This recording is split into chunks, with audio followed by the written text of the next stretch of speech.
Additional police commissioner Amit Singh के मुताबिक police commissioner Santosh Singh द्वारा माननीय न्यायालय की गाइडलाइन के अनुसार पिछले 3 महीनों से मध्यस्थता डेस्क की शुरुआत की गई थी, जिसमें वरिष्ठ अधिकारियों के साथ ही सामाजिक कार्य करने वाले लोगों को भी शामिल किया गया था और पूरा तंत्र तैयार करने के बाद इस पहल को शुरू किया गया। इसमें आपसी विवाद, पारिवारिक विवाद सहित रुपए के लेन देन से जुड़े हुए विवाद प्राथमिक रूप से शामिल किए गए। पिछले 3 महीनों में 172 प्रकरणों का निपटान किया गया है, जिसमें पारिवारिक और आपसी विवादों को एक स्थान पर बिठाकर बातचीत के माध्यम से हल किया गया।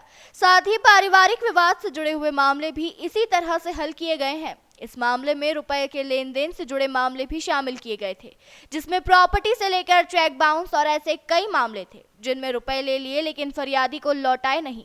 इनकी शिकायतें भी बढ़ रही थी, उनको भी उसी तरह से हल किया गया है।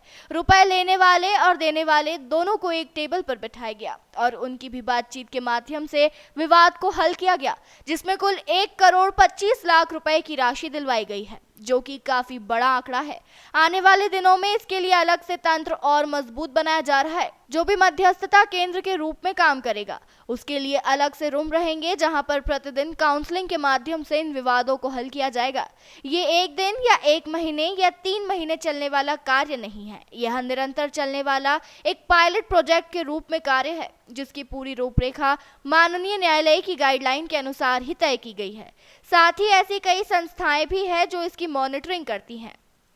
देखिए, मध्यस्थता माननीय हाईकोर्ट के निर्देश, जो माननीय सुप्रीम कोर्ट के निर्देश हैं, उसके तहत यहाँ पर जारी की गई है और पिछले 3 महीने से लगातार जो ट्रेंड मीडिएटर्स हैं वो यहाँ पर आकर मीडिएशन कर रहे हैं। लगभग 1.25 करोड़ से ज़्यादा हम लोगों ने फरियादियों के पैसे वापस दिलाए हैं मध्यस्थता करके। बहुत से मामलों में जो पारिवारिक विवाद हैं उनका निपटान किया, उनका निराकरण किया है और आने वाले समय में इनकी संख्या बढ़ाएंगे। हमारे मीडिएशन सेंटर्स के जो रूम्स हैं वो तैयार हो गए हैं, वेल इक्विप्ड हैं और प्रयास यही है कि जो पेटी इश्यूज़ हैं, पैसे के लेन देन के मामले हैं, घरेलू इश्यूज़ हैं, पारिवारिक विवाद हैं, उनको हम यहीं पर आपस में मध्यस्थता करके एक सार्थक पहल करके उनका निराकरण करें, ताकि वो कोर्ट कचहरी या आगे के एक लेंदी प्रोसेस में ना फंसें। लगभग 172 से ज़्यादा प्रकरणों में हमने पॉजिटिव तरीके से निराकरण किया है। लगभग 450 के करीब शिकायतें हैं और बहुत से मामले में, जैसा मैंने आपको बताया, 1.25 करोड़ की राशि जो है वो आवेदकों को वापस की गई है और पारिवारिक जो डिस्प्यूट्स है उनका निराकरण किया गया है। सर, जो जनसुनवाई में मुद्दे आते थे उन्हीं को देखते हुए इस स्पेशल सेल की शुरुआत की गई। ये माननीय हाईकोर्ट, सुप्रीम कोर्ट के पहले से निर्देश थे।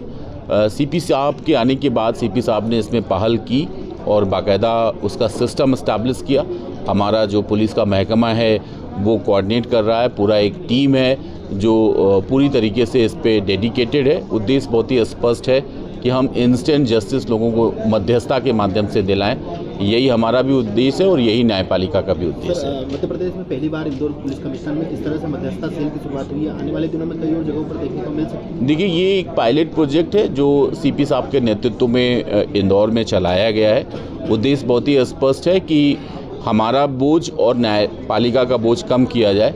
जो इशूज़ मध्यस्थता के माध्यम से निपट सके उनका निपटान किया जाए और इसकी बाकायदा हाई कोर्ट और सुप्रीम कोर्ट में डायरेक्शंस है। माननीय सुप्रीम कोर्ट और हाई कोर्ट इसको बाकायदा देख रही है। जो सालसा है, जो डालसा है, वो भी कहीं ना कहीं इस काम के लिए असाइंड है, वो भी इस तरीके की चीज़ों को प्रमोट करती है। तो बाकायदा यहाँ पर हम सालसा से कोऑर्डिनेट कर रहे हैं, जो सालसा के अधिकारी हैं उनसे कर रहे हैं और जो ट्रेंड मीडिएटर्स हैं उनसे भी हम लगातार उनको बुलाकर ऐसे प्रकरणों की मीडिएशन कराकर उसका निराकरण कर रहे हैं।